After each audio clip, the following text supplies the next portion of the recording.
Okay, it's 2 p.m., so it's time to start. Hello, everyone. My name is Fumito, CEO of Not World. I'll be facilitating today's event. I'd like to welcome you all and thank everyone for joining today. This is first time to do JWG Live in English, so I'm really excited this opportunity.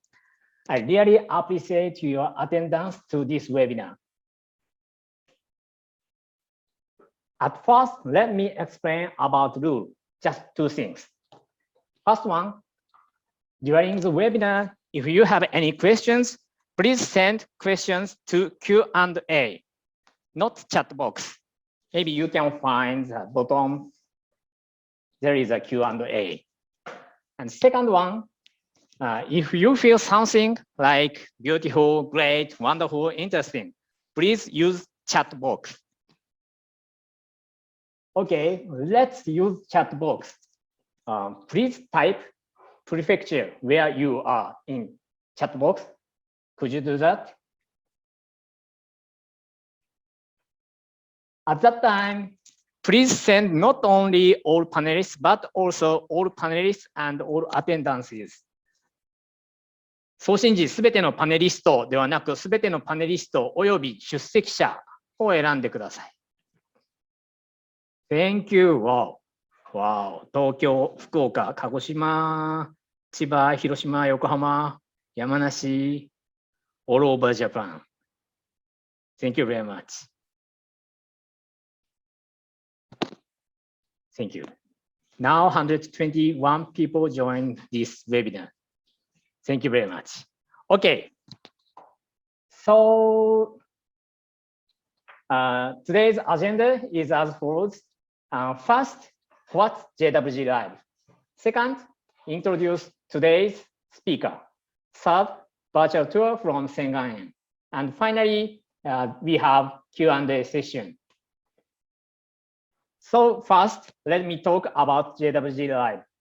JWG Live is organized by JapanWonderGuide. JapanWonderGuide is a guide community with about 850 guides and 350 affiliated partners all over Japan. We organize twice a month We organize JWG Live twice a month. JWG Live are free webinar for guides presented by affiliated partners. Today, this event is a JWG Live guest talk. This is held irregularly with special guests. We held several JWG Live already. Green and Garden from Kyoto, at the Aquarium Museum from Tokyo, and the talk live event from President of Recredo Japan, like that.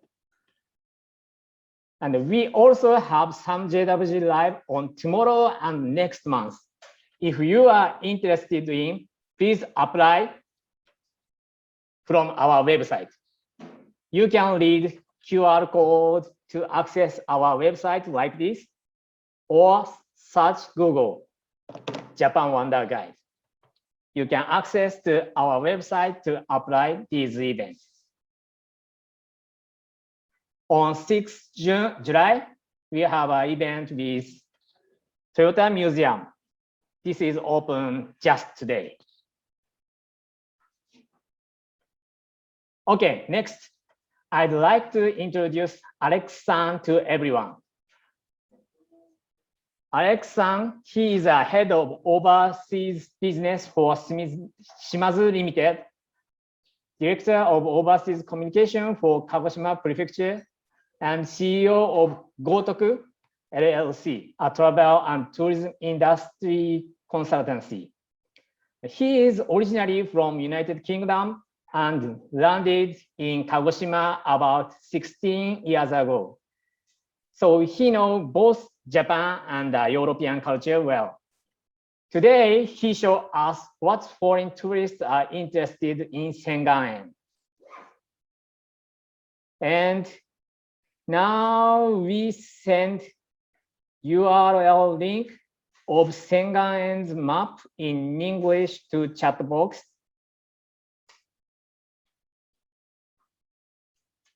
Yeah, now I send you a link to chat box. No, sorry, only panelists, but also attendance. Maybe map will help you to understand his story. So please check the URL. Okay, so I'll hand it over to Alex-san. Please turn on camera, Alex-san.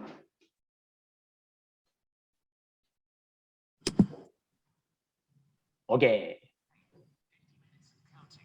So please start. Let's start. Okay, hello everybody. How are you today? Fumito, how are you? You good? Oh, he's turned off his microphone. Good. Yeah. All right, nice. Okay. As I introduced, my name is Alex Bradshaw, and I work here at Sengan-en in Kagoshima. And I'm going to do a short presentation today, followed by a tour of the gardens here at Sengan-en. So I'm just going to share my screen with you so you can see my PowerPoint presentation here. Hold on a second. Just get rid of this window. Hold on a second. Okay. All right, ready to start. So I've prepared a presentation called Improving Traveler Experience Through Effective Storytelling. Can you see the screen okay? Okay, no problems? All right. So basically, we're going to do a shortish presentation, about 40 minutes or so, and then we're going to walk around the gardens and the house here at Sengan-en as well. This is very unusual for me. I often do presentations, but usually in Japanese. It's very unusual for me to do it in English. It's much easier for me to do it in English. So I'm glad to be doing it in my native language today. But if I speak too quickly, or I say something that you don't understand, or you want me to repeat, just send me a message in the chat, or send a message to the moderators, and I'll quite happily explain again, or more slowly. Okay, so first, let's have a quick look here. This is Sengan-en, the stately home and gardens of the Shimazu clan, the feudal lords of Satsuma, the present-day Kagoshima area, for about 700 years or so. So this is where we're going to have a walk around later on today. Sengan-en is very highly rated by foreign tourists. TripAdvisor, Google, even domestic tourists on Jalan give us very, very high ratings. And we are kind of a much loved tourist destination here in Kagoshima. We actually have almost 8,000 reviews now on Google, which is a huge amount, and I'm very, very happy to see that. We've also won international awards for travel and tourism, including the International Travel and Tourism Awards in London in 2019. We won a silver prize in the best attraction category, the Cool Japan Award, chosen by 100 foreign people who live in Japan, and also Asia's leading tourist attraction nomination for the World Travel Awards too. And as you can see, a few different awards from TripAdvisor as well. This is actually back at the ITTA award ceremony in London. It was at the World Travel Market, which is the second largest travel and tourism exhibition in the world. And we actually beat Warner Brothers, who came in third with their Harry Potter experience. So very, very happy that some authentic Japanese culture beat a theme park from Europe. Okay, right, let's get into the meat of the presentation. So some years ago, I visited Barcelona as a student. Actually, it was a long time ago, almost 20 years, more than 20 years. And I went to a place called Sagrada Familia. You probably know it, the church designed by Gaudi, the famous architect. The local guide there introduced lots of facts to me while I was looking at it. They were saying things like, the building was started in 1882 and it's still under construction. It has 18 spires, or it will have 18 spires when it's completed. It's 172 meters tall. It covers an area of 12,800 meters squared. These kind of facts were the kind of thing that they were introducing to me. But I couldn't help wonder while I was looking at this huge building, the real question that was bothering me, not the size, not the width, not how many spires it had, was why do people believe in God? You know, why would somebody build a building like this? You know, why would they build it so tall? Why would they spend so long building it? These are the kind of questions that really bugged me. So I started to ask the guide why, you know, people built this and what the thinking behind it was. And the guide started to explain to me the backstory behind some of the people building the structure and also Gaudi's thinking himself. And she actually told me that the building, 172 meters tall, the reason for this is because Gaudi believed that a man-made structure shouldn't go higher than the biggest natural hill in Barcelona, which is 173 meters tall. So with this in mind, that gives the fact of the height of the building some meaning, and it made me really understand why this structure was being built and why people continue to build it today as well. In the same way, when we look at something like Sakurajima, it's a very impressive active volcano. It's beautiful to look at, but the kind of facts that people introduce about it are very cursory and don't tell us a deep story, which is hugely disappointing for Western travelers to Japan. So several years ago, a French documentary film crew from Arte, which is the national broadcaster in France, much like NHK here in Japan, came to make a documentary film about the volcano. They spent half a day or so at Senganen making, you know, beautiful shots of the volcano from a distance. And I was very happy. I thought that our gardens would be, you know, a major part of the documentary. But when it was actually broadcast, it was about 1 hour long. And most of the shots were things like children going to school wearing crash helmets to stop falling rocks hitting them on the head. Or, you know, local farmers working in the fields harvesting Sakurajima daikon. Or, you know, fruit covered with ash from the volcano, showing the daily difficulty of living with an active volcano. So what was interesting to me is that the French focused almost entirely on the human story of Sakurajima. Why people are living there was their main concern. It wasn't the, you know, geological construction of the volcano that interested them the most. It was the people that chose to live there. And this is interesting because if we look on, you know, Kagoshima Prefecture Visitor Bureau website, we don't see any people. We just see, you know, lots of tourist attractions with nobody there. There's not a single person in one of these photos.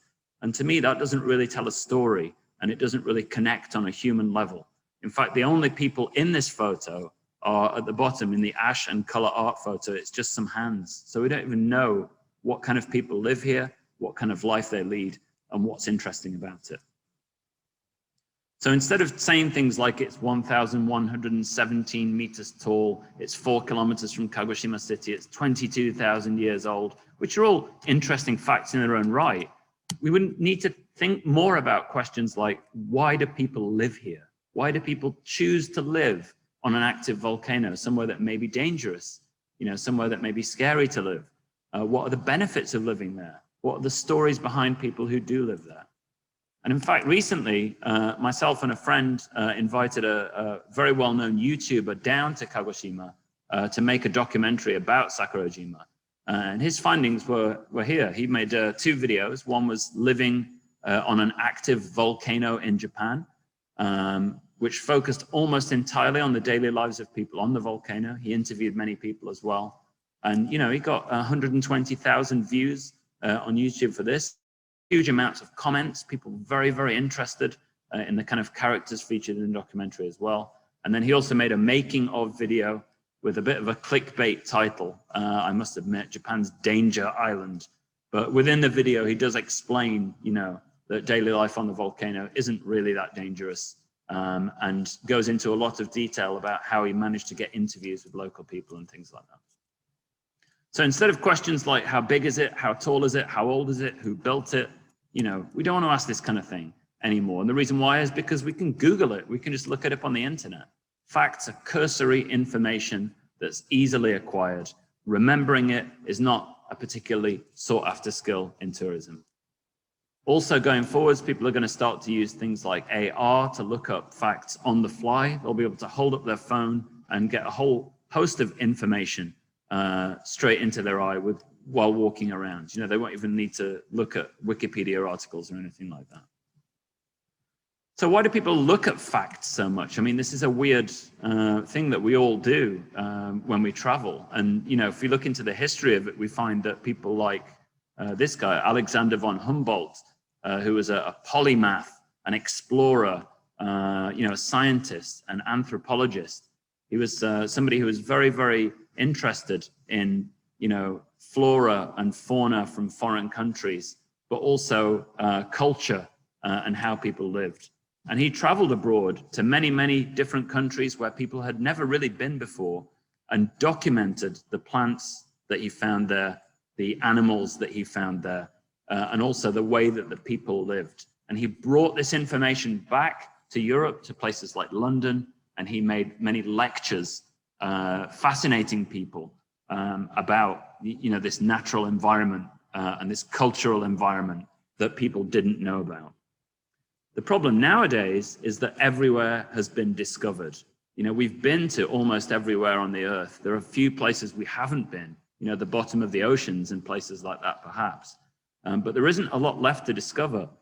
You know, one way of saying it is that everything has been measured already. So do we really need to look into that anymore when people are coming on holiday to visit us? I have a quote here from one of my favorite writers and philosophers, a man called Alain de Botton.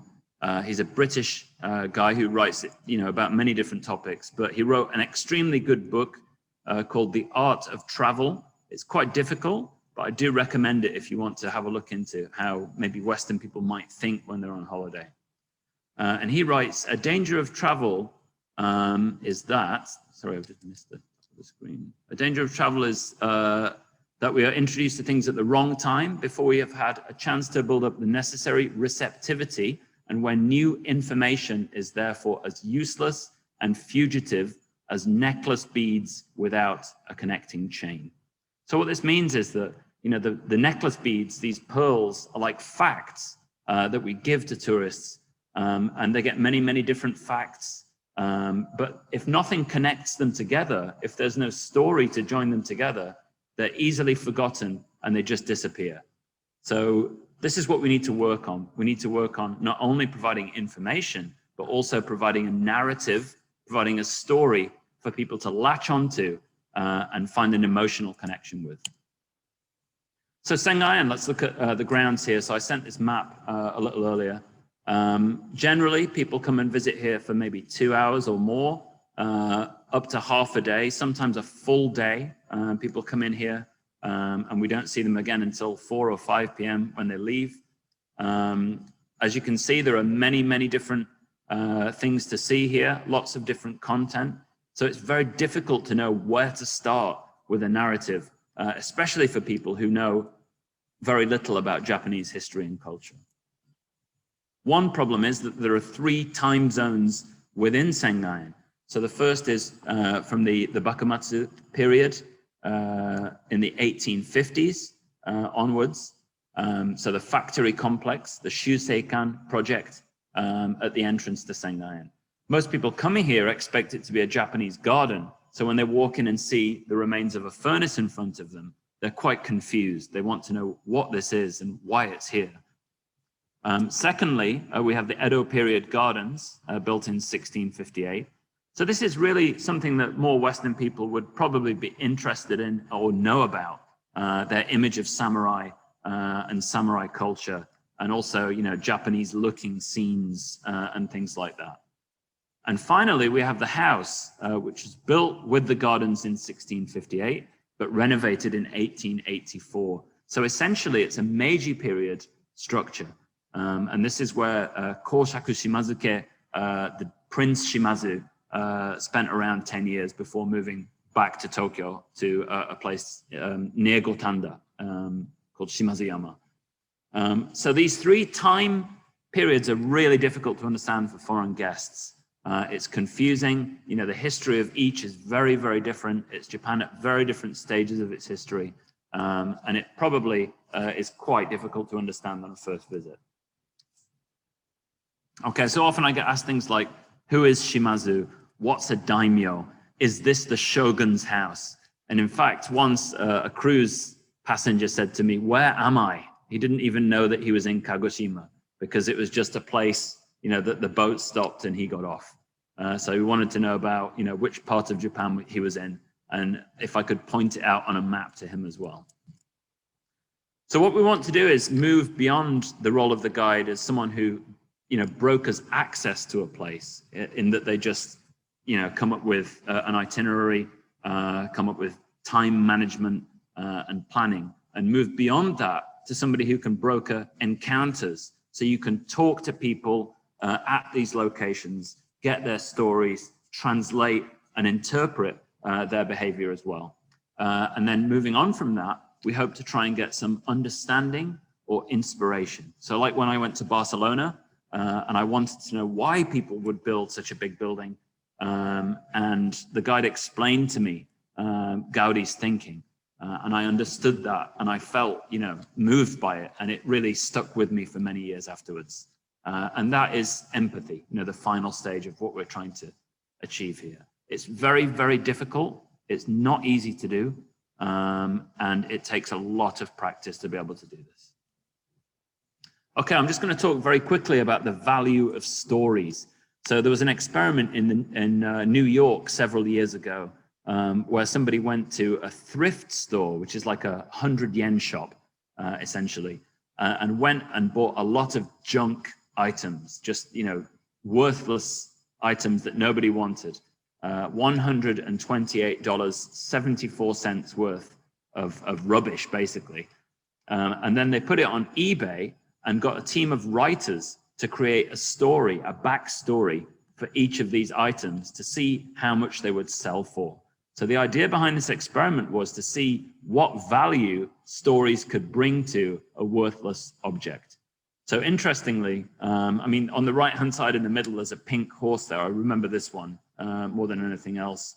It was quite depressing, actually. It was, a mother gave it to her daughter as a birthday present. And the daughter loved the pink horse and combed its hair every day. But one day the mother fell ill and passed away. And then after the funeral, the daughter cried and put the horse on the mother's grave or something like that. It was very, very dark and sad story. But regardless, the horse sold for more than 10 times its original value. And these stories were all said to be made up as well. It said these are not real stories. They're just a story about this object. And the result of that was that $128.74 worth of rubbish essentially sold for $3,612.51. So that's a 2,799% increase on the value of the item just because of the story told. So this shows you how important tourist guides are to travel and tourism in Japan. Now the government is saying we need to increase customer revenue, increase customer spend. How do we do that? Get them interested in the story of the place they're visiting, and people will spend more money and they will buy more things. So this is very, very key to what I want to introduce next. Okay, we're going to go over the basics, the very, very basics. This is going to be quick. If you don't understand something, you want me to repeat it, or you want me to send you this material later, just let me know. So aim for brilliant basics when guiding. You've got to get your key core skills absolutely perfect. If you think you can do it really, really well already, that's great, but there's always room for improvement. So work on diction, the way that you pronounce words, enunciation, how you get those words across, and pronunciation as well, so that what you're saying is easily understood. Also, work on tone of voice and projection. So I actually worked in TV and radio for a bit in Japan, and all the time people would say to me, tonga hikui, tonga hikui. So my voice would go down and it would sound not quite right for Japanese listeners. So I always had to make a good mental note of speaking in a higher tone and a higher register. Also work on stress and emotive expression. So going over stories and which parts need to be strong and delivered with passion and which bits need to be gentle and calm and quiet. And think about that tone of voice while telling stories as well. Finally, I want to say that telling stories is very difficult. When I came to Japan, I couldn't speak Japanese very well. I learned over, about 15 years But even, 5, 6 years ago, my daughter was only 4 or 5 years old. I would try and read to her in Japanese, like Momotaro or something like that. And I would say, Donburako, nagarete kimashita, or something like that. And she'd put her hand on my knee and say, Daddy, it's okay, you can read in English. So even though I was trying to read it, I could read hiragana, it's not a problem, but I can't say it with the same, expression that a Japanese reader would say it with. So it doesn't have the same emotional delivery. And this is true of any language. It's very difficult to do. It can be done with a lot of practice, but it is hard. So I recommend, if you do have time to look at children's stories and read them in the language that you speak, it is a great way of learning, how to do this. And if you ever have the chance to read to kids, they're very, very honest. They will tell you directly what they think. And it's great feedback. Okay, so read your guests when they arrive. Are they beginners? Are they experts? Are they interested in Japanese culture? Are they not interested? Are they just there for the food? Are they there for the history? Ask questions to determine what they want to hear. I often get told that guides don't ask enough questions, and that's a problem. We need to find some hooks so that we can use them later on. If we know that they're into sushi, for example, we could say Shimazu Nariakira, when he traveled to Sengan-en, would come from the castle in Kagoshima City by boat, and he's known to have liked fishing for sea bream, for tai, in Kagoshima Bay, which he would have brought back here to eat. And then maybe at lunchtime, introduce sashimi with, sea bream from Kinko Bay or something like that. So find these interest hooks and bring them into the story later on as well. Also be flexible, adjust to different needs. If somebody wants to go fast, go fast. If somebody wants to take their time and just look at the scenery, that's also fine. Remember, difficult is not clever. Keep it simple. So KISS is keep it simple, stupid. So it's a bit rude, but don't go for difficult things like that. Using complicated words is fine, but it's not clever. It's easier to say something in a simple way that people will understand. At the end of the day, if somebody is a native speaker of English, their vocabulary is going to be a lot better than yours anyway. So there's no point trying to show off with fancy words because it will not work. And I know this in Japanese as well. I've tried it many times. And people say, we don't say that word. We don't write this kanji. So yeah, keep it simple. All right, superficial interest can lead to deeper interest later on. Means if somebody's not interested at the start, find a little gap, something that they might be interested in, and then work on that in the long term to get a deeper interest later. So for example, before I came to Japan, I like watching Kozure Okami, the old Chambara TV show. And because of that, I actually got into traditional Japanese culture. So because of a silly kind of old movie from the 70s, I actually got into real traditional culture many years later. So something that seems silly at the start can actually lead to a serious conclusion as well. Ask questions, ask the guest questions like, is this your first time in Japan? Why did you choose to come to Kagoshima? How was the journey here? What do you hope to get out of your visit to Japan? So some people want, just a holiday for some food. Some people want spiritual transformation when they go abroad. Some people want adventure. Some people want relaxation. If you can find out what they want in advance, it's much easier to cater to their requests. Something like, have you wanted to visit Japan for a long time? Tell you their backstory about their relationship with this country. And that also contains many, many useful hints about how you can, change your guiding style to match their requirements. Of course, this is harder in a group. So in a group, it's better to pick 2 or 3 people and ask them questions, when you have a moment, and try and get a sense of the whole group and what their feeling is. Start with a familiar. So start with something you know very, very well. And who do you know better than yourself? So a memorable self-introduction is always key. It's very, very important. Your personal story Many years ago, a guide told me that they aren't allowed to talk about themselves. The tourist companies told them not to talk about themselves. That is so wrong. You should talk about yourself. Visitors to Japan want to know about you. You are the gateway to this country.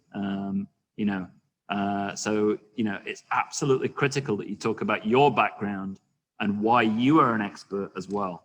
So you can also, practice this many times as well to make it absolutely perfect. So you've got a great self-introduction right from the get-go. So people ask me why I'm interested in Japan. Many years ago, my mother came to Japan in the early 90s on her own with nobody else. And she went all over the country. She went to, she was really into sumo for some reason. And she met Hokutomi, as you can see in the top left picture here, who is now the president of the Sumo Association, I believe. Hakkaku, I think it is his dojo.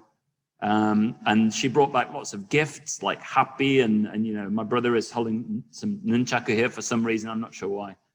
And then after that, we invited, Japanese students to our house to have afternoon tea before going to look at a local stately home and gardens as well. So that's why I became interested in Japan. And many years later, I find myself living here as well. One piece of advice I'd like to give, which is difficult, but very useful to do, is to write a strapline. So a strapline means a basic short summary of the story you want to tell. So you see these with movies an awful lot, also YouTube thumbnail pictures and titles and things like that. Use very short sentences to explain a whole story. So if you can write a strapline about what you want to explain, it often makes it easier to think of the rest of the story. So for example, there's a picture here of three of the 19 students that went to the UK from Satsuma to study modern technology. And I wrote the following piece of English here. So clandestine means secret, by the way. Clandestine samurai mission across the British Empire to Victorian London to learn the industrial secrets that kick-started the modernization of Japan. So it sounds exciting. It's got a mission in there, across the world to Victorian London. It sounds like something out of, 80 Days Around the World or a Jules Verne novel. And then they're going there to find out industrial secrets to change their own country as well. So making it a dramatic story like this is a great way to get people interested without going into too much historical fact. There's another one here. This says legendary General Shimazu Yoshihiro's daring escape from the greatest samurai battle in history. So this is Tekichu Toppa at Sekigahara. So it's a famous incident that happened in the Shimazu clan. And you can summarize it in this kind of way. So actually on our website, I've written many articles like this, and they get an awful lot of hits from abroad, especially English-speaking countries, UK, US, and Australia as well. In fact, if you Google what was the most powerful samurai clan in Google, the immediate answer that comes up is the Shimazu family. And the reason for this is because it's taken it off the top of our website, as you can see on the left-hand side here. The history of the Shimazu family, this page that I created. It doesn't actually say that they were the most powerful clan. It says one of the most, but Google seems to have ignored that. So, it's good news for us. And recently there was a Netflix documentary on samurai that was broadcast abroad. And because of that, many people searched for this term, and we got, many thousand views on our website because of it.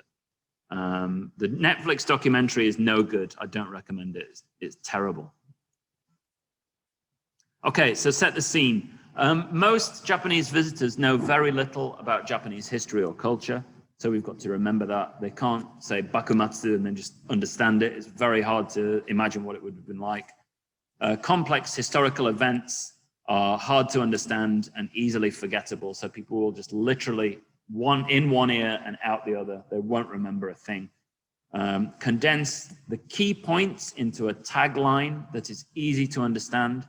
So if you can explain the key points of the story in a very short time, and get that across to them, they will be very satisfied with that and probably more interested later on.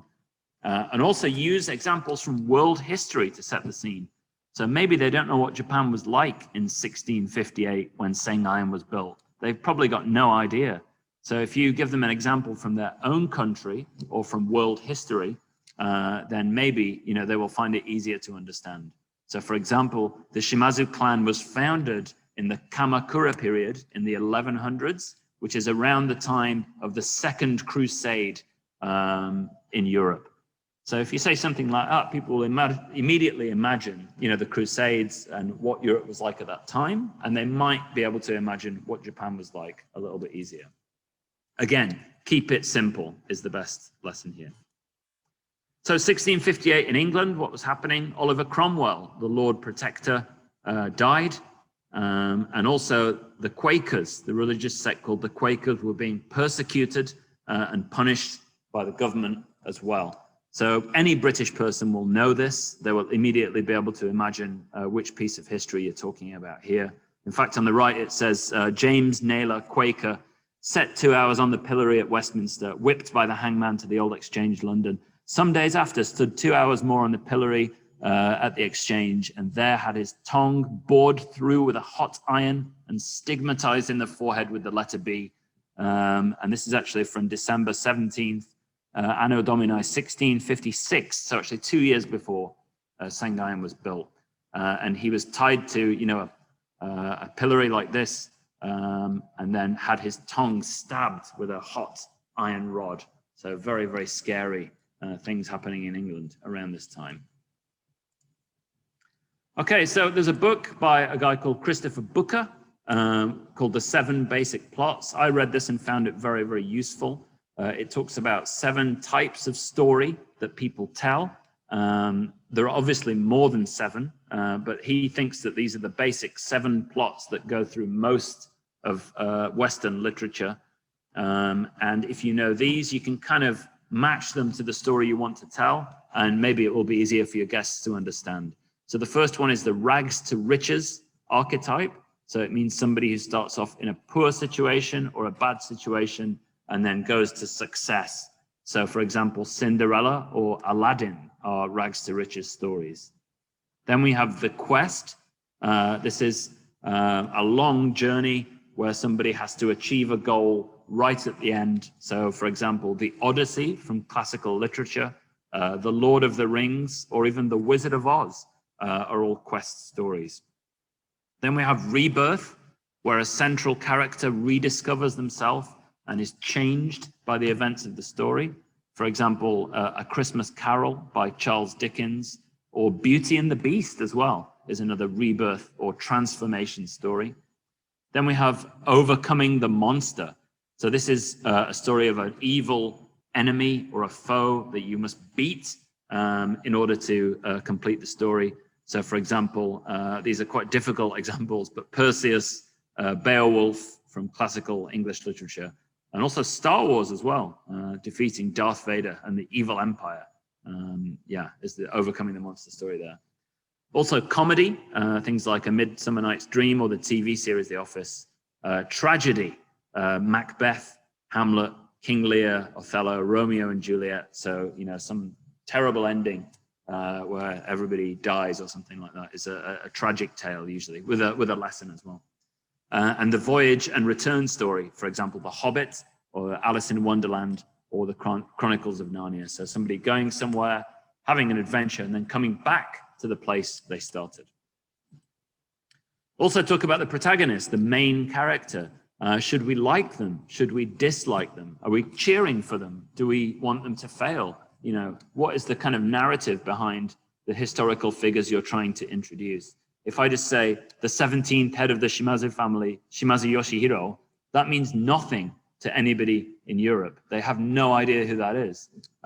So you've got to give some background to his character and let them know, should they like him or should they dislike him? Is he a hero or is he a villain? What was his challenge? How did he overcome it? Tell these narratives as well with the central characters of the story. Also try drawing the story arc. These are just very basic ones. There are many, many more on the internet if you just search for story arc and have a look. If you can get a piece of paper and think about where you want your guests to go emotionally, do you want them to go up and be happy? Do you want them to go down and be sad? You know, where is the exciting part? Where is the calm part? And think about that before you take somebody on a guided tour. I think it will have a much better impact on the emotional journey that the people go on. For example, on the left-hand side here, we have the start of the story and then some rising action, slowly rising up to the climax when the story peaks and then it falls away to the conclusion at the end and finishes. So, you know, there are many different patterns that can be used here, but if you draw it out on a piece of paper, when you visit somewhere that you want to show people around and think, you know, these are the high points, these are the calm points, this is where I want you to be on this journey. I think it's very important to tell stories warts and all. This means bad parts as well as the good parts. So travel doesn't always have to be happy or fun. It can be emotional. People go to visit Auschwitz. People go to visit, you know, Genbaku-dome. You know, they go to these places not because it's fun and they want to take an Instagram picture, but because they want to learn something, because they want to feel something emotionally. So guests appreciate seeing a true element to stories, a true human element. And mistakes and failures often teach us a lot more than success teaches us anyway. So always try and introduce these aspects as well. I think it's a bad idea to try and hide the bad aspects of Japan. I don't think you should talk about them too much, but if you're asked about them, it's better to be honest because people will find out anyway. There are videos on YouTube all over the place of people like me who live in Japan giving their honest opinions about the country. So it's very easy to find information like that. If you're asked, it's better to be honest and give your opinion about what they think instead of trying to hide things. Okay. Next is, yes. So this is Georgiana Cavendish, who was member of the Cavendish family, very, very powerful aristocrats. The Duke of Devonshire was the title in England. It's very close to where I live. My house is about 35 minutes from here, my parents' house, sorry. And Georgiana Cavendish is one of the famous historical members of this family. She actually spent an awful lot of money on gambling, and she had many lovers. She had huge parties with many different people visiting her all the time. And she spent a lot of the money that this family owned and almost took them to bankruptcy. So in their history, she's somebody who's seen as a lot of trouble, but, you know, incredibly influential as well. But they don't hide her. They actually put her right out in the front and tell her story. And in fact, a Hollywood movie was made about her several years ago called The Duchess. And she's a hugely popular character, even though she almost ruined the estate and the family that lived there. So taking these negative stories out and using them in an effective way is also something that can be done, but you have to be a little bit careful about how you tell the narrative as well. And she's actually the great, great, great aunt, maybe, of Princess Diana as well. So, you know, very interesting historical character. If you ever have a chance to look her up, do, because it's a really interesting story. Okay, so finally, I'm going to speed up a little bit so we can get to the end of this. Close with a lesson. If there's something, a closing statement that you can give to somebody, a piece of knowledge, something you've learned from the journey that you've just been on, that's also a great gift to give. Aim for transformative travel where people feel a bit different when they're finished than they did when they started. This can be difficult to do, but you know, if there's a lesson in there somewhere that you can give to people, it's a great gift for them to take back. Also, know when to quit. Some people are not interested. No matter what you do, they don't care about how much you want to explain, how much you want to talk. They're not interested in listening. You know, if that's the case, just stop. You don't have to keep talking. Be flexible. You can change what you're talking about. You can use humor, make jokes, focus on other members. If there's a group, you know, look around, see who's the leader of the group and talk to them instead. You know, some people just want to enjoy the surroundings and have you there with them. So there's no need to continuously speak and continuously give facts. People say Europeans and Americans don't like silence. That's not always true. It depends on the person. So read the atmosphere. If they don't want to hear it, just stop. that's my advice. Okay, so I tried to make a strap line for today's story, the guided tour we're about to start. The one I came up with was for Shimazu Nariakira and the Shuseikan project. I wrote a few. The first one I wrote was a powerful samurai lord acquires secret plans for technological weapon to defeat enemies. So he got plans for the reverberatory furnace from the Nabeshima domain and made his men build it so they wouldn't get colonized by Europe. But this sounds a bit too, evil, if you will. It sounds a bit like trying to build the Death Star. So I thought maybe this kind of strapline might make Shimazu Nariakira seem like Darth Vader or something like that. We don't want that. So I rewrote it. Pioneering samurai lord inspires followers to innovate and build advanced technology to protect Japan from domination by the world's most powerful empire. So here I used the British Empire and Western nations as the kind of bad guy a little bit, and used Shimazu Nariakira as the inspiring leader to tell the story with. And it seems a little bit more like the Rebel Alliance now, which is probably better, I think, story-wise. So set the scene. Around this time, 1857 was when the furnace here was built. Queen Victoria was on the throne in England. The British Empire was coming towards its peak, but they were doing some terrible things as well. So there was a rebellion in India, which was crushed by British forces in a very cruel way. And then also, back in England, Sheffield FC, Sheffield Football Club, the oldest football club in the world, was founded in my hometown. Club football started in the same year the furnace was built here at Senganen. If you tell an English person a fact like that, they'll be very happy. Also, in Japan, Sakoku, so Japan is closed to the outside world. Nobody can interact with foreign nations. There is a shogun who has central power in place of the emperor, and many regional lords all over Japan, each with their own provinces. So at this time, the Second Opium War is just kicking off in China. Britain is pushing itself further into Asia, along with Western nations as well. And sat here in Satsuma, in southern Japan, is Shimazu Nariakira. So this kind of story type is really overcoming the monster, I suppose. So Britain is the bad guy, pushing opium to the Chinese people and forcing them to buy it in the Opium War. And Nariakira and his fellows are trying to protect Japan against colonization. This actually on the right here is a cartoon from around the time criticizing the British for their sale of opium to Chinese people as well, at gunpoint nonetheless. So we can introduce Nariakira. What kind of person was he? So I don't have time to do this in detail at the moment, but he was kind of influenced by his Rampeki, Western culture-loving great-grandfather Shigehide. He had a troubled relationship with his father, who was a traditionalist and didn't want him to spend huge amounts of money like his great-grandfather did. But he was widely seen as being wise and sagacious, a clever individual who was forward-looking. So he really is our hero in this story, and his samurai who work below him are also, on the same side there.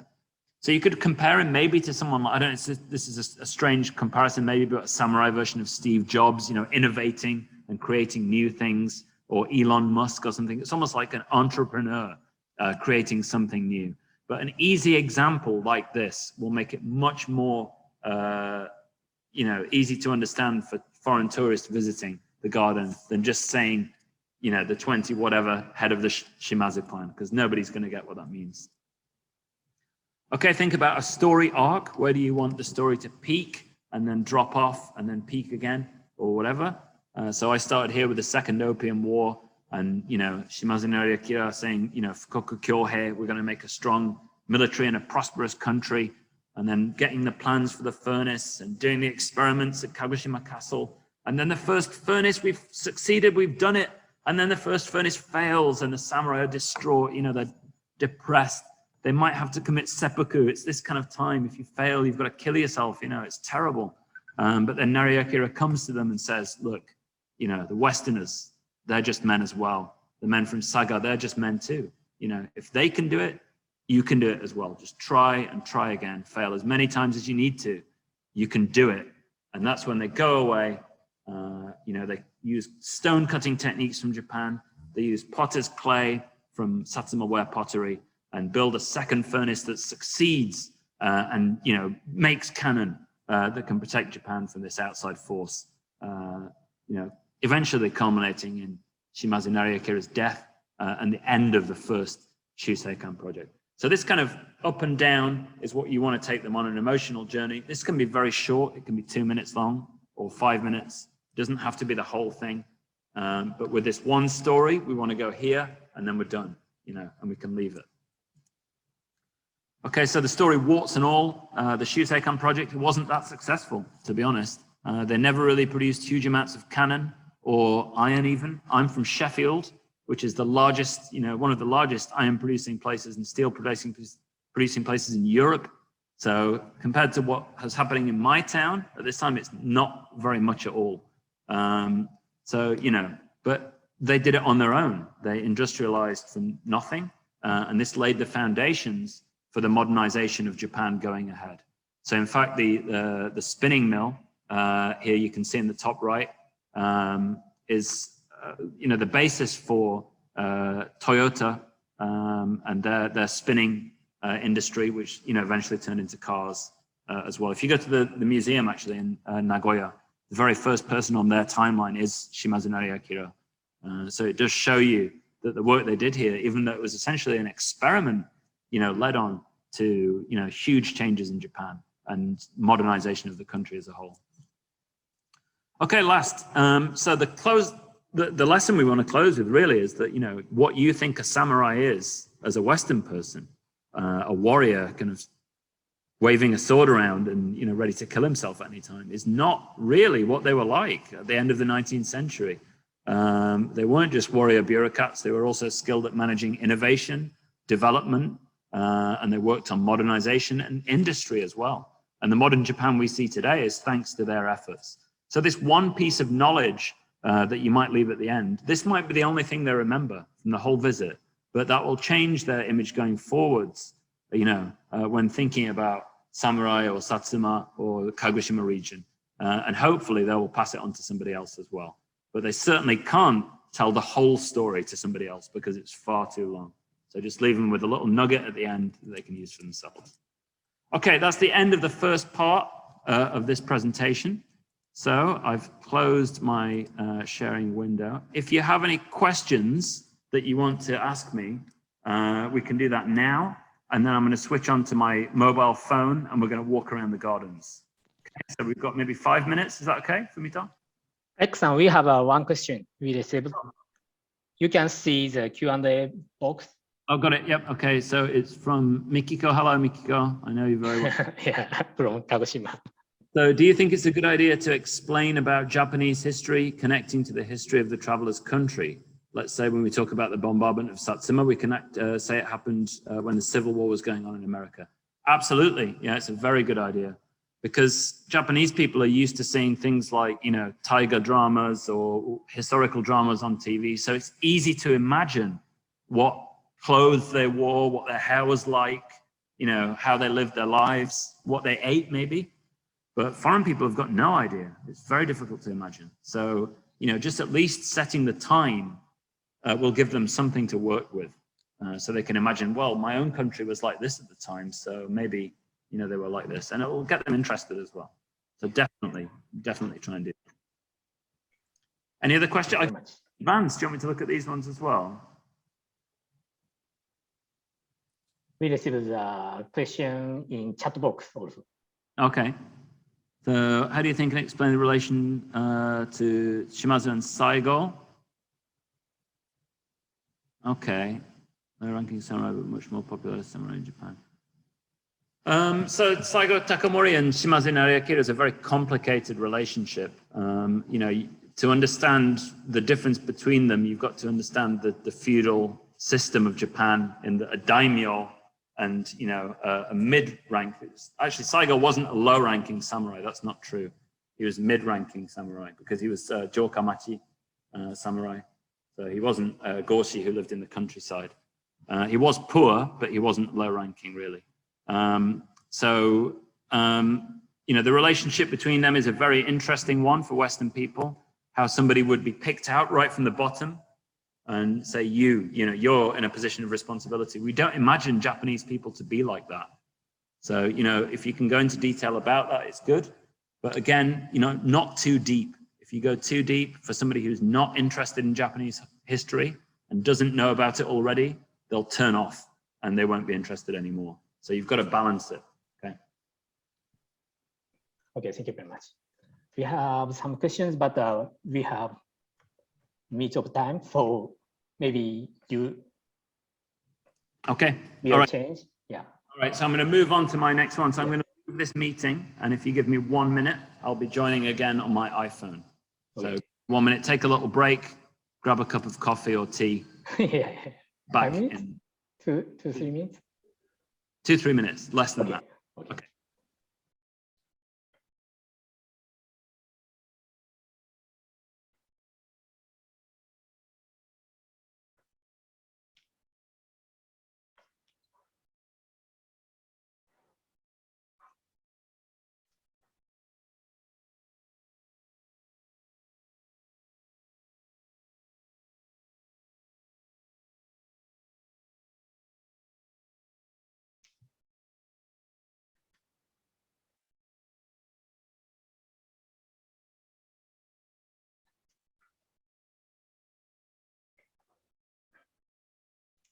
アレックスさんが iPhone で入るまでもう少々お待ちください。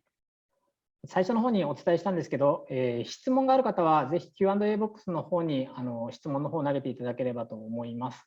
内容を後ほど時間があれば拾っていきたいなと思っています。またチャットボックスの方には感想とか、リアクションみたいなことをどんどん入れていってもらえると、話している側としてもどういうリアクションがあるかっていうのが伝わりやすいかなと思うので、ぜひご活用ください。あと、もしツイッターとかやられている方がいらっしゃいましたら、ハッシュタグ JWG ライブでつけて発信をしていただけるととても助かります。アレックスさんが戻ってきましたね。Welcome back. Hello, hold on a second, stop my video. And can you see me? Yes. All right, okay. Okay. Hold on a sec, let me just get to the start point. Right, so you can see me right at the moment, my face, hello? Yeah, all right. We can see you. Oh, cool, okay, I'm sorry about that. So there's a little bit of construction going on today. Senganen is actually closed to the public until the end of the month. So we're actually doing all the construction we need to do now that we can't usually do when the gardens is open. So I apologize in advance for the noise. I'll try and get past this as soon as possible so we can have a look at the lovely historical gardens in peace.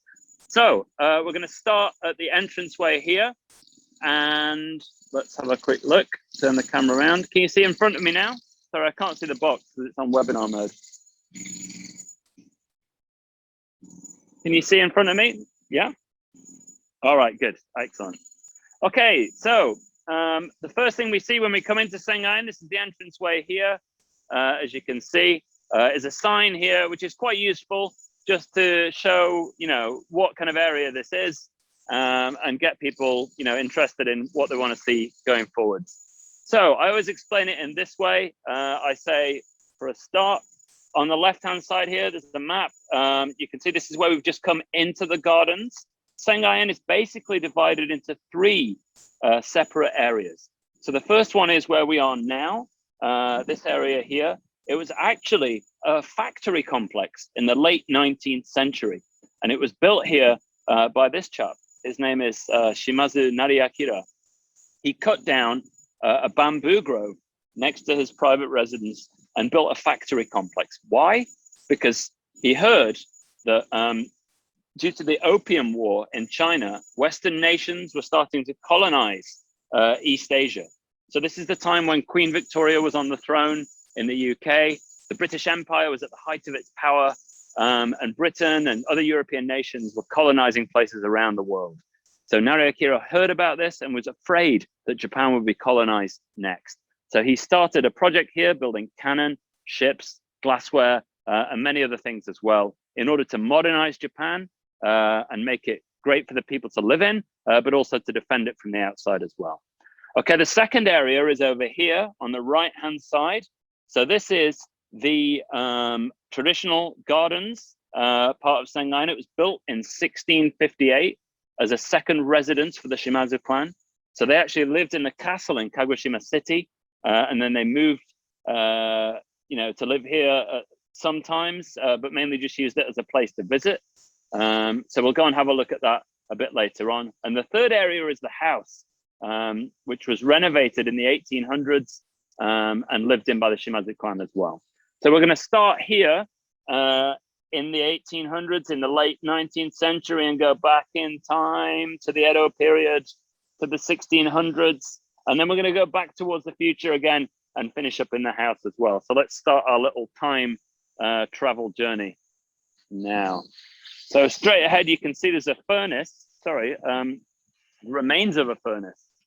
Often people think it's a castle wall or something like that, but it's actually the base of one of the furnaces that was used here to make iron for the manufacture of cannon.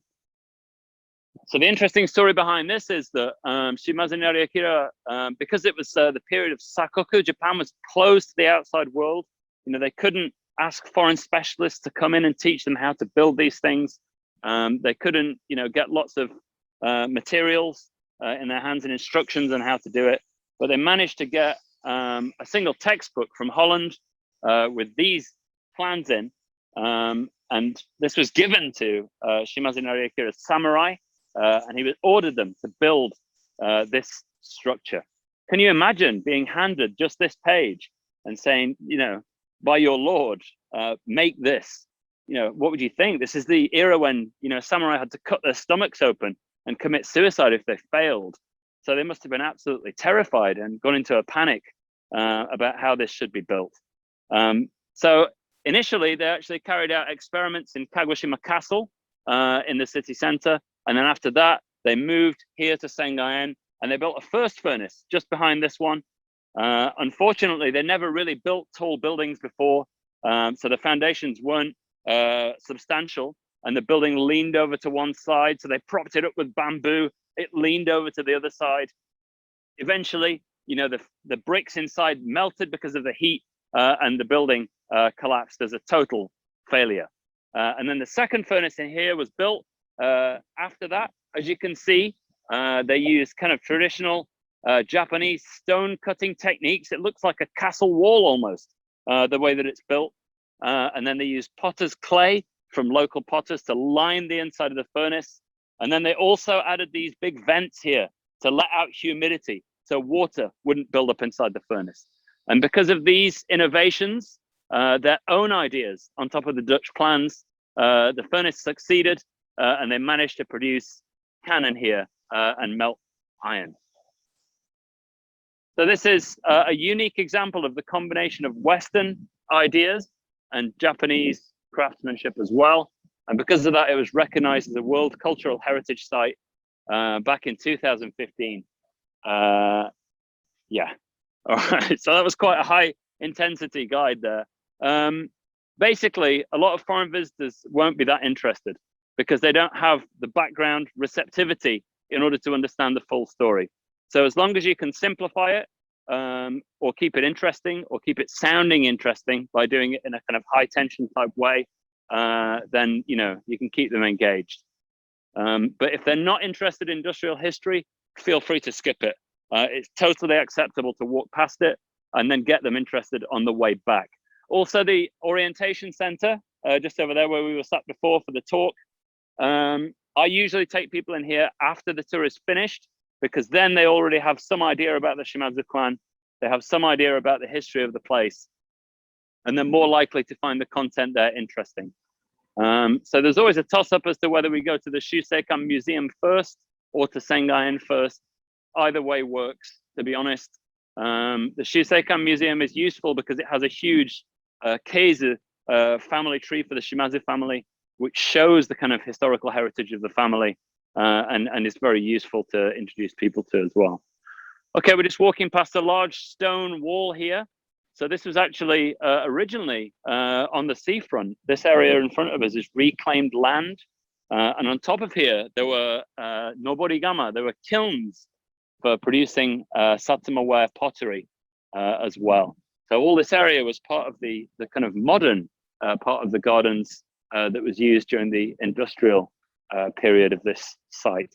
On the right-hand side, there are lots of shops here with gifts and things like that. If your guests are interested, feel free to take them in and look at some local craft items and things like that.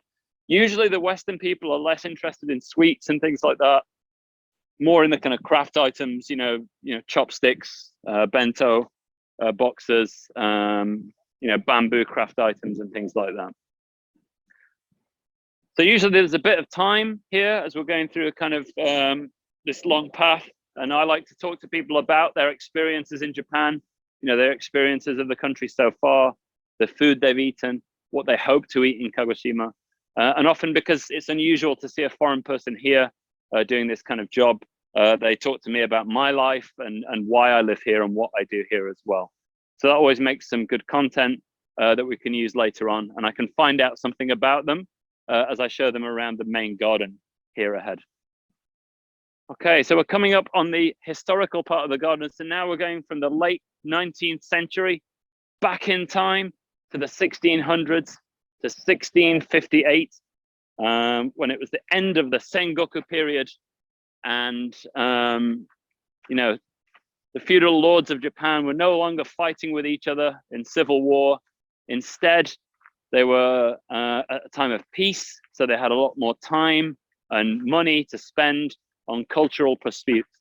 And one of the things they did was build huge, impressive gardens and houses for their own pleasure, but also to show off to other feudal lords from other domains about their high level of culture and status as well. So this gate here is actually fairly recent. This is still in the kind of modern part of the garden. This is built in the Meiji period. So it's not that old. It's about 150 odd years old. And on top, you can see the Shimazu family crest on the eaves. So it's a circle with a cross in the middle of it.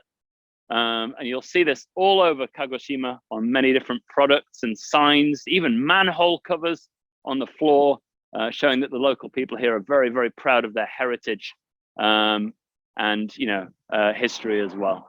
Also on the corners, the eaves of the roof, you can see there are two lion dogs, these Chinese looking symbols here.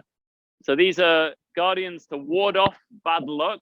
Always the one on the right has its mouth closed, and the one on the left has its mouth open. These represent A and Un, which is the start and the end of the cosmos.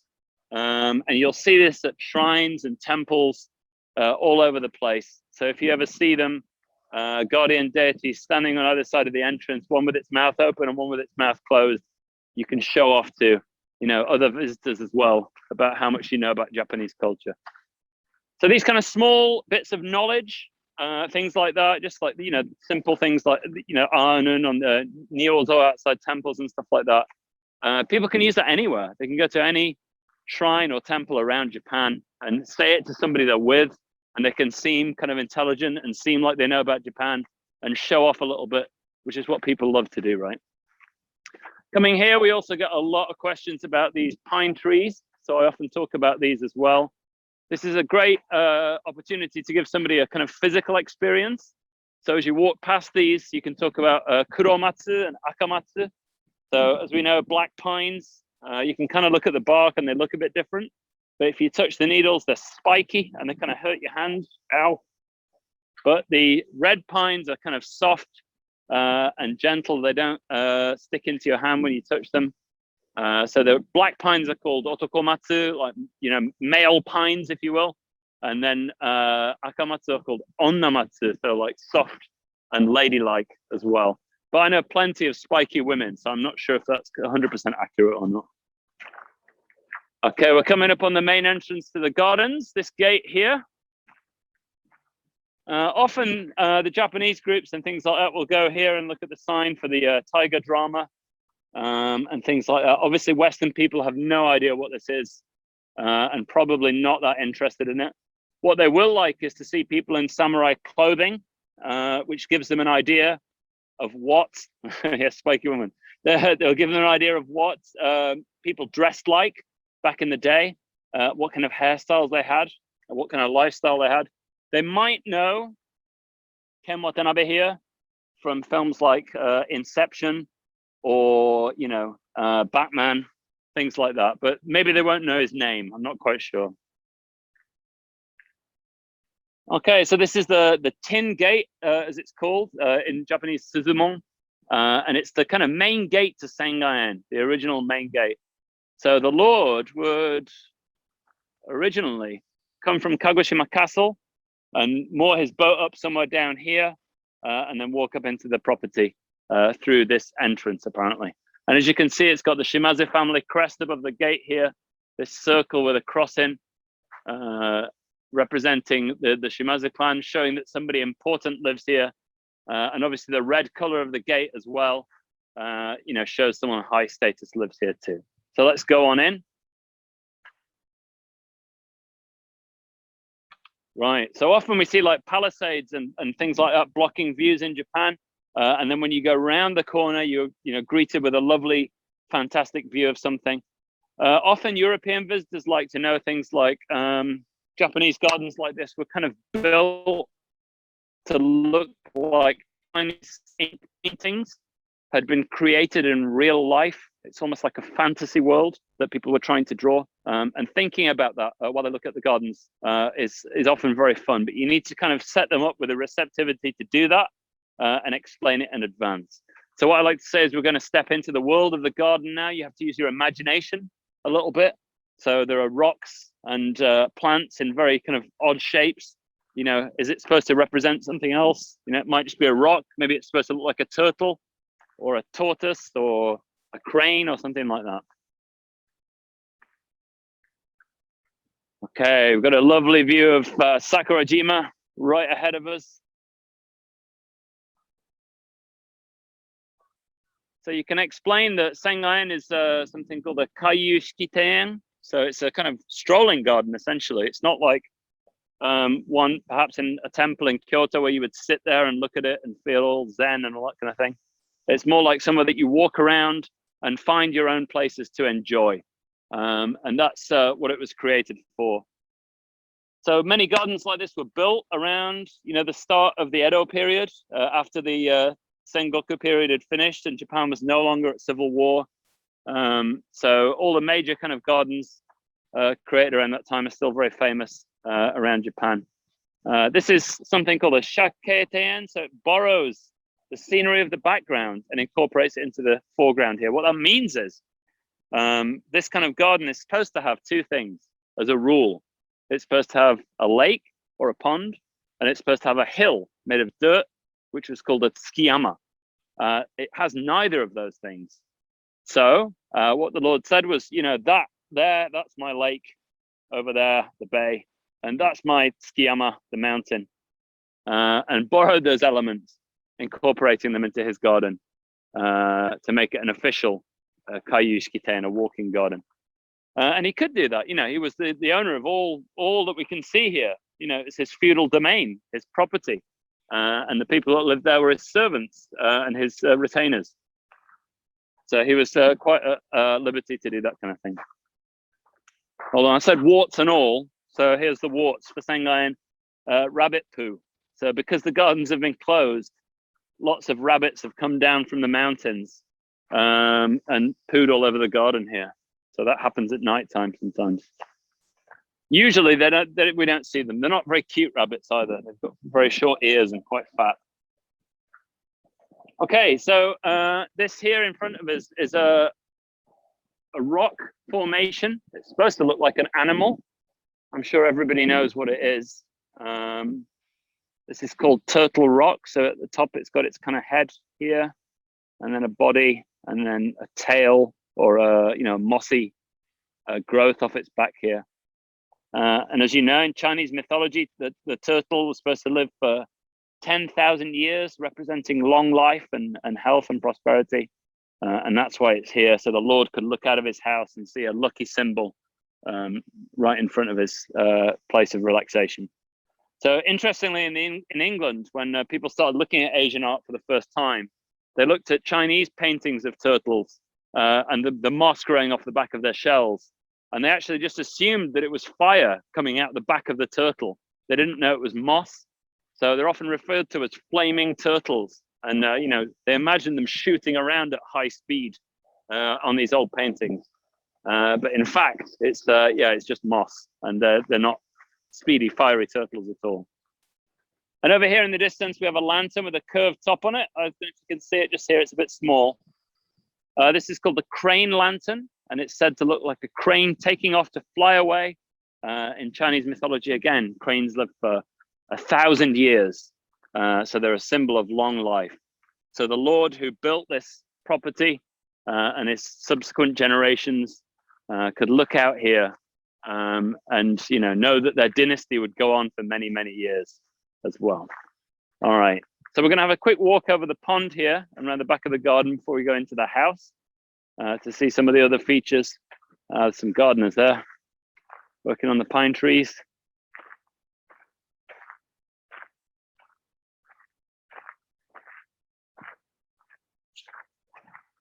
Go some others.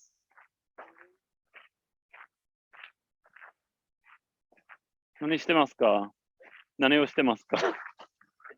何してる？あ、松の剪定。今終わりました。遅かったな、僕は。何本ありますか？園内にこういうの。ああ、なるほど。It's about 180, I think, 180 odd pine trees like this. But usually they've just finished actually. This kind of pruning of the pine trees around the gardens takes about a full day to do one medium-sized tree for 2 gardeners. So it's incredibly time-consuming. It takes an awful lot of time and effort to do. And people from Western countries are very, very interested in that because it's something we just simply don't see. And if you have a chance to talk to one of the gardeners, it's definitely worth doing it. We also have lots of koi in the pond here. So these are actually not nishikigoi, the colorful ones. We don't have those in here because they were bred at the end of the Meiji period, apparently. And the black koi are more historically accurate.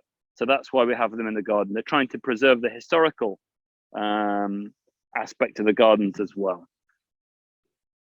So even now, the Shimazu family still own this house and gardens privately. It's not owned by local government or anything like that.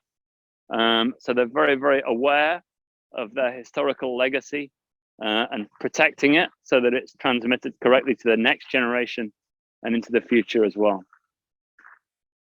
So generations of the Shimazu, clan, the feudal lords that have been strolling around these gardens, thinking perhaps about their domain and how they should run it and the challenges they were facing in each generation, all the way from, the end of the Warring States period, right the way through to the Bakumatsu period when Japan was under pressure from foreign nations to open its borders and engage with the rest of the world and all the problems that happened in between. So you can know that the lords of the Shimazu clan would have been walking around here, probably relieving their stress and thinking about their next move to make, whether it be in politics or war or whatever. So many of the foreign visitors that I took around here, I did a tour yesterday for a very popular YouTuber, and his audience was saying that these parts of the garden, this takamasu, this kind of pump thing here, look right out of something from a Ghibli movie. So they're saying it looks like Laputa or, Mononoke Hime or something, I don't know. I'm not a big Ghibli fan. But, they were very, very happy to see this kind of thing as well. So they were less interested in the real historical reason it's here and more just in the aesthetic of it and how it looks. So, I mean, you could tell them it's a pump for taking mountain water into the pond over there, but they're not really that interested in it. They just want to take a nice photo of it, something that looks like it's from a Ghibli movie. So again, judging the guests and how interested they are in things like that is very important. So here's a very much choose your own adventure type place. You can go left or right. Both have very, very nice views. Up on the left here, we have the Oniwa Jinja, a small shrine, which looks very picturesque. And on the right here, we have a rock garden with a waterfall in it, and a staircase as well. So we'll go this way. I often let people just decide on their own where they want to go, and then try and, add a bit of value to them. Because this is an online tour, I'm talking an awful lot. Usually I would talk nowhere near this much when I'm showing people around.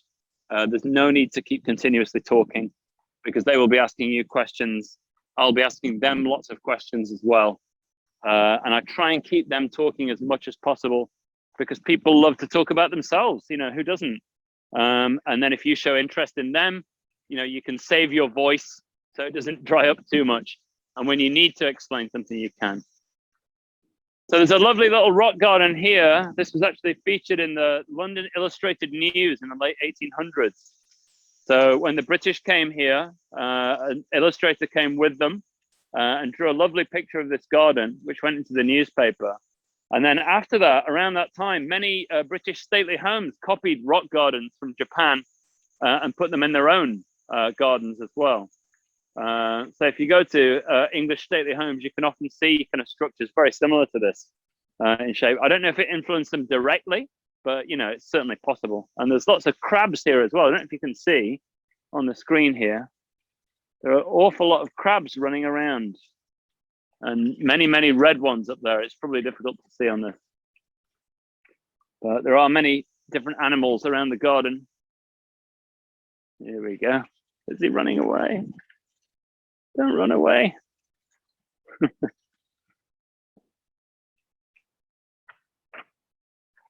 Okay, so we've got this little staircase here. Often people like, if they're quite active and not too not unable to walk, then they're quite happy to come up winding little staircases like this. It feels very Japanese, this kind of layout and things like that. So Western people, very happy to see this kind of place and not bothered about the inconvenience of walking up it. Obviously with older guests or people with, bad knees or something like that, you have to be a bit more careful and plan the route so that they won't be walking up these kind of places. I always ask, say, do you want to go up here? Do you want to go around another way? Let them make the decision themselves.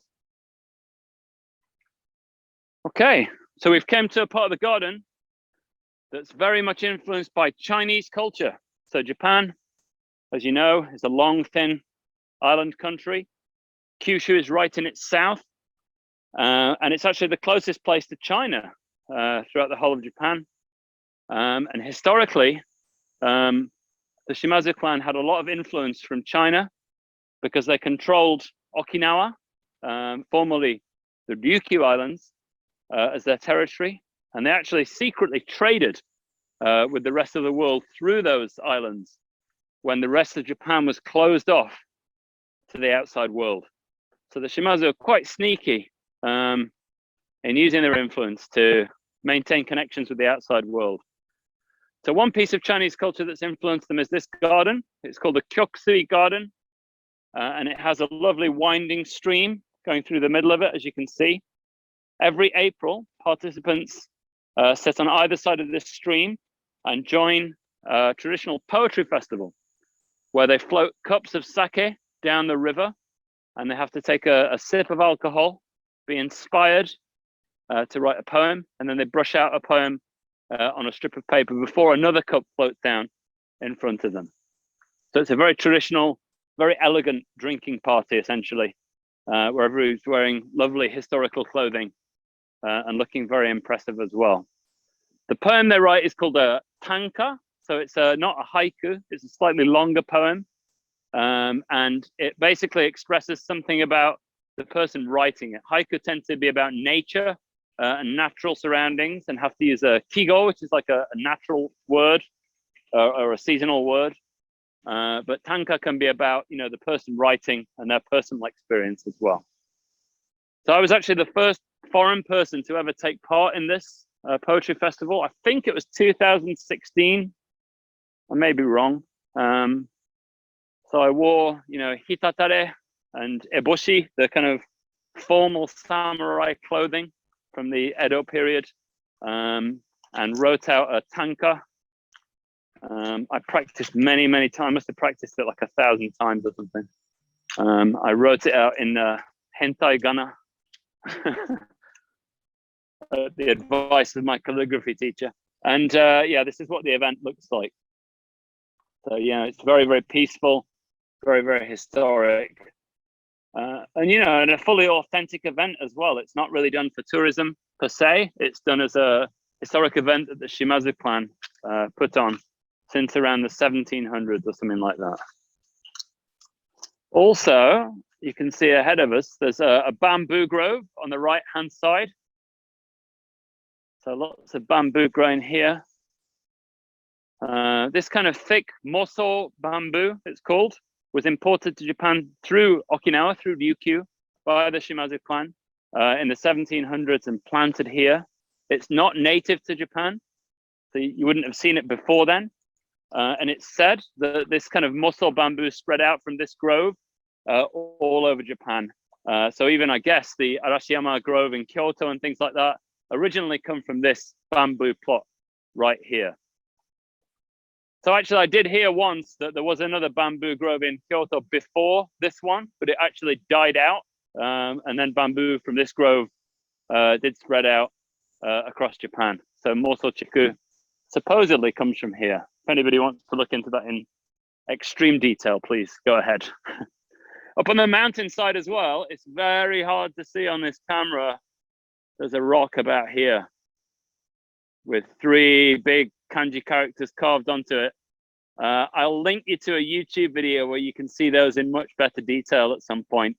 But it says Sengan, which really, you know, literally translates as very big rock. And, you know, 3,900 odd people built a scaffold up the mountain and carved it out by hand for the feudal lord, and then painted it white using crushed seashells. And the reason they did it was because, you know, they were told to. You can't say no to your feudal lord. But it was around the time of Shimazu Narioki, who was trying to stimulate the local economy to create jobs for people. So that's one of the reasons they did it. Another, obviously, was that showing, you know, their connection to Chinese culture made them seem more cultured and high status as well. So for those 2 reasons, it was carved out. This small shrine here is also worth a visit. This is called the Oniwa Jinja, and it's right in the middle of the gardens here at Senganen. Our gardeners think it's the luckiest place in the whole grounds. And the reason why is there was a big landslide in Kagoshima quite a few years ago called the Hachiroku-suigai. And at that time, the mountain behind was destroyed. So it was kind of, you know, flooded around this area. And only this shrine was left in the middle. So it's supposedly a super lucky spot there as well. Okay, so 2 more minutes and we're going to finish up this tour. I don't think we've got time to get into the house today, unless anybody wants to go on to the end. Fumito, what do you want to do? Do you want to keep going, or do you want me to finish it off a little bit earlier? Let me know for the time. We will extend some more minutes, and we received some questions, so I want you to ask the questions. Okay, we'll go around the back of the garden just here to a viewpoint looking over the house, and then I'll take some questions, and then we'll wrap up the garden tour there. And maybe if you want to go into the house, we can do that another time. Okay, as you might notice, Senganen is very big, so it's quite difficult to fit it all into a 1-hour tour, especially because there are so many stories here to be told. I'm trying to fit in as many as possible at the moment for your benefit. Usually I would cut out about 70% of what I've said and just leave it with the 30% that the guest would be interested in. And obviously that depends on the guest and what their interests are. Okay. So on the right here, we've got an unusual little shrine. This is called Nekogami or Neko Jinja. And it's a shrine to cats, quite unusually. So I'm pretty sure in Shinto, cats aren't allowed to be kami, but that doesn't seem to be an issue here. So this small little shrine here is visited by people from all over Japan who want to make wishes and pray for their feline friends to be healthy and happy. And they write, wishes on these votive plaques, these Emma here, to come true. So any cat fans here, February the 22nd every year. So in Japanese, that's Nigatsu Nijuni Nichi, but they can also say it nyan nyan nyan, which is the sound that a cat makes in Japanese. This is when they come out here and pray for their cats as well. And there's a big crab that's just come out of the Temizia. What are you doing? Okay. So the reason this is here is because a famous general from the Shimazu clan, a guy called Shimazu Yoshihiro, who won many, many battles. He was a, heroic warrior, a keen strategist, real tough guy. Loved cats as well. And in fact, he took 7 of them with him to Korea when he was ordered to go and fight there by the regent of Japan, Toyotomi Hideyoshi. And the reason he took the cats was to tell the time of day. So apparently he would look into their eyes, and if their eyes were round like a circle, it would be 6 a.m. If they were like an egg, it would be 8, persimmon seed 10, a needle 12, and then back the other way again throughout the day. So of those 7 cats, 2 came back to Kagoshima and are supposedly enshrined here in the cat shrine. So, I mean, to be honest, it seems a bit unlikely, doesn't it? Looking into a cat's eyes to tell the time. But that's the story. So if you want to try it out at home and let me know if it works for you, I'd be very interested to find out whether you actually get some good results or not. But Yoshihiro was very successful in Korea. He did quite well, defeating much larger armies than his own as well. So maybe there's something to it, who knows? All right, we're gonna have a quick look over here. Some hydrangeas in bloom because of the kind of alkali nature of the soil. Some lovely purples and blues and whites as well out here. So lovely seasonal flowers. And finally, we're gonna go and have a look over here at a view over the house and of the bay as well. So there's actually a backyard kind of area over here with tropical plants in, which is a great location to walk around with foreign guests. They love it. It's maybe good to go self-guided as well if people want to go and have a walk around on their own. There's not really much need for a deep historical explanation there. So I do recommend going up there as well if you have time.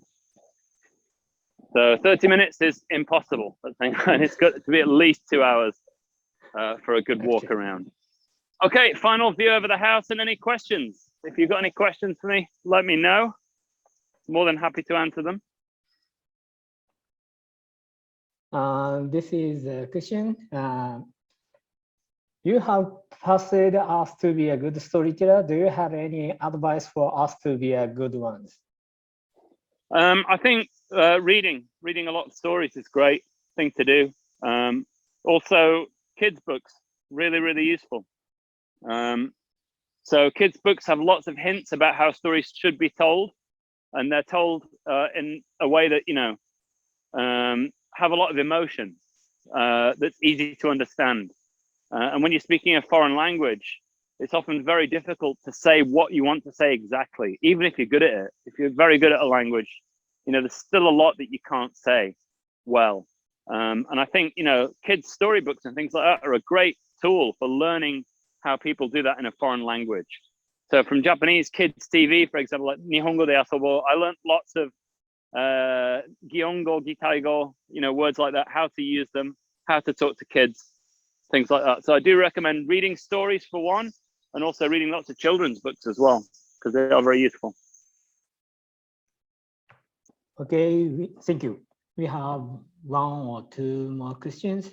Does the name of Sengan-en come from the rock, do you think?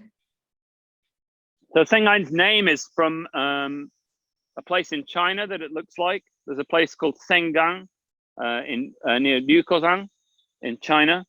And the Shimazu actually had lots of retainers from China as well who lived here. So there were quite a lot of Chinese villages around Satsuma back in the kind of late Sengoku, early Edo period. And it likely came from one of them. So one of our curators went out to China and had a look at the area. And he, you know, said it does look an awful lot like Sengan, especially the mountains behind up there. So that's where the name comes from. It's unusual because it's named after a real place. Thank you very much. And one more question. Yeah. Any tips for guiding big groups as opposed to small groups who are easy to pick up what they are interested in? Big groups are really hard because obviously people are interested in many, many different things. It's like public speaking. You have to pick one or two people who are really interested and into it and focus on them. You can't make everybody happy. It's not possible. So just go for the 2, 3, 4, 5 people that are deeply interested in what you're talking about. Keep making eye contact with everybody. Keep asking them some generic questions, but focus on those who are interested and keep doing that. Otherwise, it's very demotivating. If you're talking to people and they don't listen to you, you know, it can be quite tiring to do and not very rewarding as well. So find the people who are interested in, but keep engaging with the bigger group as you can. It's a very difficult skill, and I struggle with it even in English. Thank you very much. Okay, so it's time to finish. Okay. So thank you very much, Alex-san. Can you? My pleasure. I'll spin that round. Yes. So you can see me. It's quite hot here. It's very hot in Sengan at the moment. So I'm a little bit sweaty now after going all around. But I hope that was a good kind of basic introduction to the grounds. You know, there are many, many more stories to be told here than the ones I just told you today. And lots of narratives as well. So if it was useful, do let me know. If you want to get in touch with me about anything, if you want to come and have a look around Sengan, guides are welcome anytime. You know, you don't have to pay to get in. You know, you can come and have a look around. If you want to talk to me, just let me know in advance. And if my schedule is open, I'm more than happy to show you around as well. So just get in touch and let me know. And hope to see you at Sengan soon. Yeah, everybody, including me, study a lot from you. And I mean, yeah, I won't go to Sengan soon. Yeah, come down. Come. We have to go to Tenmonkan as well, though. Definitely. Yeah. Yeah. Thank you very much. I'm good at Tenmonkan as well. Yeah. Okay. Thank you very much, everybody, for joining in. Thank you very much. And finally, I share my screen. Today we have a JWG Live from Sengan-en. Thank you very much, Alex-san. You're welcome. And, thank you. Tomorrow, and next month, we also have a JWG Live. So if you are interested in, please join this event. Okay, thank you very much. So see you soon. Bye. Bye. Thank you very much.